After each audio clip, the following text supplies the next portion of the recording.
Isaías 37. Se você está falando contra as coisas de Deus, você está falando contra o próprio Deus. A gente vai ler o capítulo 5.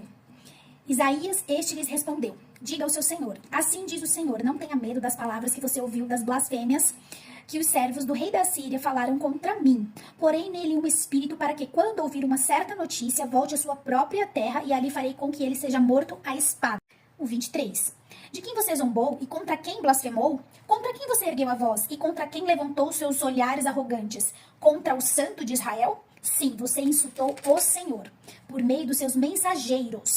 O 29. Sim, contra mim você se enfurece. O seu atrevimento chegou aos meus ouvidos, por isso porei o meu anzol no seu nariz, o meu freio na sua boca, e o farei voltar pelo caminho por onde veio. O 33.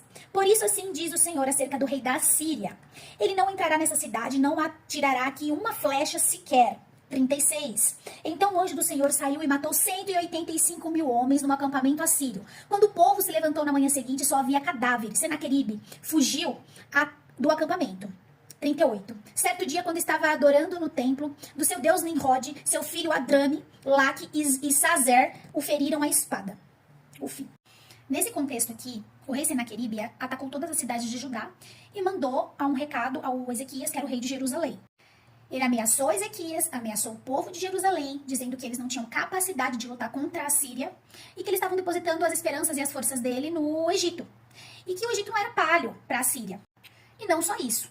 Ele também blasfemou e falou contra o próprio Deus, questionando o poder de Deus diante de tudo que estava acontecendo ali. Além de mandar o recado para Ezequias e para o povo de Jerusalém, dizendo que eles não eram capazes, ele também falou para não acreditarem no rei Ezequias, porque ele estava confiando no próprio Deus e que não era para o povo de Jerusalém depositar a confiança deles no próprio Deus. Ou seja, ele falou contra o próprio Deus. Então, Ezequias, sabendo disso, ele pediu para falar com o profeta Isaías. O profeta Isaías entrou em oração e teve uma resposta de Deus, que foi essa que eu acabei de ler para vocês, iniciando aqui no versículo 5 de Isaías 37, né, dizendo que não é para ter medo, porque Jesus ouviu a blasfêmia contra o servo de Deus, que é Ezequias, e diz que ia pôr nele um espírito para que, quando ele ouvir a certa notícia, voltasse.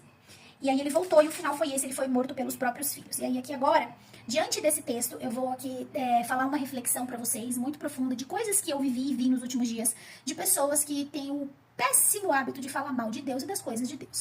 Eu ouvi uns podcasts há um tempo atrás, por curiosidade, em relação a pessoas que saíram de denominações, tipo, saíram da congregação, saíram da assembleia, saíram de várias outras denominações. E essas pessoas, o que elas falam dessas igrejas quando elas saem das igrejas, né? E aí eu observei uma coisa muito interessante. Essas pessoas que elas